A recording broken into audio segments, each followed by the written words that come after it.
Eddie. Roky? Yes. Hi, this is Mirna from KOOP Radio. Right. How are you today? I'm doing fine. Well, I have a show called Sun in Scorpio where I play psychedelic rock every Friday from 12 to 1, and I just wanted to talk to you a little bit about your upcoming show at Psych Fest. Well, I haven't heard much about it. I didn't know what it was. Is that South by Southwest? No, Austin Psych Fest, April 26th through 28th at the Ranch. Mm-hmm. You're going to play it, right? Yeah, I'd heard about that, yeah. Well, we're very excited that you're going to play it. I have never seen you play before, and I'm very excited to see the show. I was talking to Billy Gibbons. I interviewed him for the program a few days ago, and he was telling me that you guys are working on collaborating on some stuff. Well, I hadn't heard about that either, but I played with Billy once, and I went to see him when he played whatever it was, some big kind of a large place, you know. He didn't have too much of an audience, but he did real good, you know. Yeah, he does. He does really well. He's the one who presented you with your Lifetime Achievement Award at the Austin Music Awards. He did, yeah.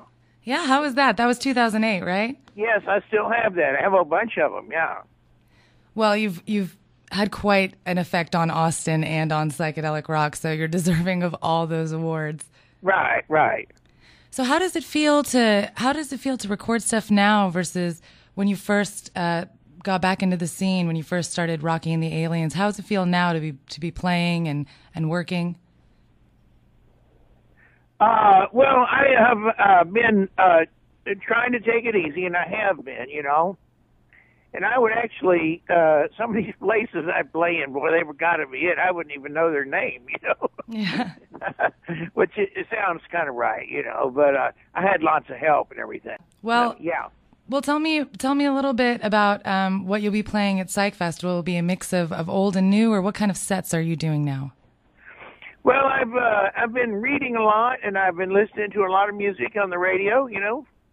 KUT, you know, and getting lots of ideas from that, you know. Yeah, what kind of ideas?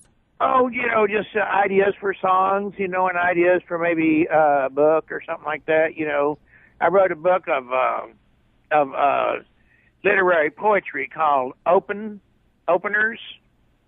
Openers. Yeah. I like that. Is that available? Is it out? It sure is. Yes, it is. Well, that's it has a little yellow cross on the front of it.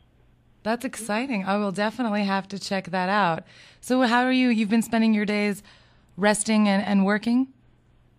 Yeah, we've been doing lots of shopping and making sure, you know, we have lots of guidance, and we have Time Warner here. Oh, excellent, excellent. So how do you look back? Because I've had George Kinney and Billy Hallmark of Golden Dawn on the program too, and they've told me that when they first started, I know George Kinney played with you in the Fugitives a long time ago, but they were saying Austin was a whole different world back then, between the long hairs and the short hairs, and that's right, yeah. And how the music. Yeah, you had to be real lucky, yeah. Well, how did that feel, like that transition? I mean, did you guys know that Austin was going to end up being this way? Well, I just love Austin, you know, but we should get out more. We do get out a whole lot, you know, but we like 6th Street, you know. Oh, yeah? What do you like about 6th Street? We just went down there, and we went into a bunch of shops, and, boy, they are just so jam-packed with so much stuff you couldn't even know where to start to begin to shop for something, you know. Yeah. They have that theater down there, whatever, the IMAX Alamo Draft House, you know. Mm-hmm. And so, like, and I haven't been to the one down there. I've only been to the one that was out here before they, whatever it is, you know. Back when you were first making psychedelic music, you were 18, 19. You were practicing down in South Austin, and there weren't a lot of people playing what you guys were playing. That's right, yeah. I don't know what the date when that was, you know, but I like the date, this date, you know, the recent one and everything. What do you have to say about starting a kind of music or playing a kind of music that no one else really understands? Did you feel at that point that it was going to catch on, or? Oh, well, I have to, I've been mostly I like to watch that movie Halloween. Mm-hmm. Have you ever watched that one? I have. And I like that kind of music, but you really have to kind of, have somebody with you while that's playing. That's really good. It is, and the Aliens did a lot of that, huh? That's right, yeah, So when you were writing for the Aliens, was it different writing them? Did you have a different process? Well, now when I have several albums by the Aliens, but I have to really figure out which one to play first. You have to know how to. I usually stay away from indexing things. I let other people know how to do that. So are you and the Aliens still playing around? No, we're not playing around. I saw Bird Dwayne the other day when at the thing to hand out trophies. Yeah. And he was there, and he said hi. So are you going to be playing any Elevators songs at Psych Fest? Let me see. I don't know. We usually try to, but my audiences really help us because I just try to. Sometimes, you just have to not handle it yourself because that way you understand what's being said and everything. You know what I mean? Yeah. So you're going to let the audience tell you what to play. Usually, I just tell them, boy, I just bear with me. We at Co-op Radio are huge Roky Erickson fans, and we're very happy that you decided to play the festival and can't wait to see you. What are your plans after the festival? Another book, you were saying? I don't really know. Well, I've gotten a bunch of compilations of my stuff, and I just have to make sure that I know about that so I can make sure I reach in and get it at the right time. And so your poetry openers, how long did it take you to write that book? Oh, I tell you, it was about I would give it about 3 weeks, and I had a whole bunch of people help me with it. We've been listening to me and my wife Dana listen to the Co-op station all the time, and we really like it. Yeah. Well, we appreciate that.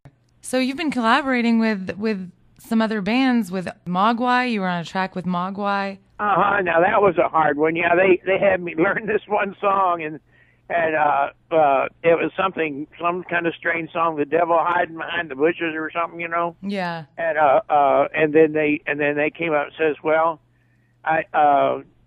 we just wanted you to really be able to be the main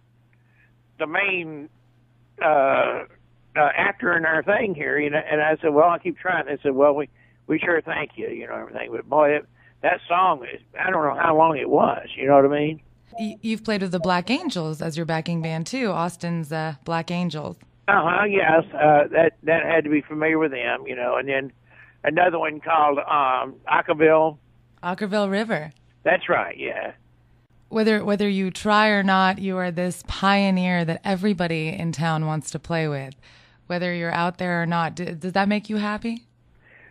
Oh, well, it's, I just have to, rely on making sure I know exactly what's going on and everything. This Psych Fest, that show that comes on television, I haven't watched it much, but so I don't really, know what the name means. You know what I mean? Yeah. Yeah. Well, I get that, and I've. But I'll figure it out. You'll figure it out. You're on top of it. We like to have figure out things with cereal and stuff like that. With cereal. Those little packages of whatever it is that you can you figure out little puzzles and everything on cereal and everything. Yeah, that's the best way to figure it out.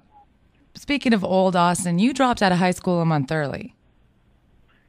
That's right, I did. Yes, I did. Because they wanted you to cut your hair.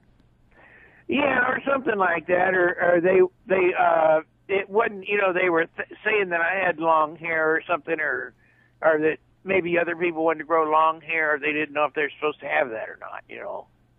Yeah, so Travis High was way different than That's right, yeah. than Austin today. Do you think that the psychedelic music of that time was a little bit responsible for helping Austin turn in that nice free direction that we're in now? Yes, I think so. I got a little thing the other day, and it said they wanted, said, boy, maybe you and some kind of a entourage could come to our reunion, you know, or something like that. You know, I said, well, you know, I there's no way I could make that. You know what I mean? Yeah. So you and Tommy were the main songwriters in the Elevators. Yeah, he was. He would just ask me if I approved of what he was saying and writing and everything, and I said, yeah, I really like that. Excellent. I like that. That's a very nice way to collaborate. Thank you. Do you have any advice for people who might be playing kind of music that's just hasn't really taken off yet and is sort of against the grain? How did you continue on with it? Well, I just listen to my albums and get the words off of them and hum along to them and write new words to it and everything like that, you know. Yeah, and just keep going, just keep doing it. Yeah, and I just, you know, have to have patience and everything, you know, not get anything that's dangerous, you know, trying to, you know, wire something, pick something up, you know, that, you know, have to make sure I'm into the right thing, you know.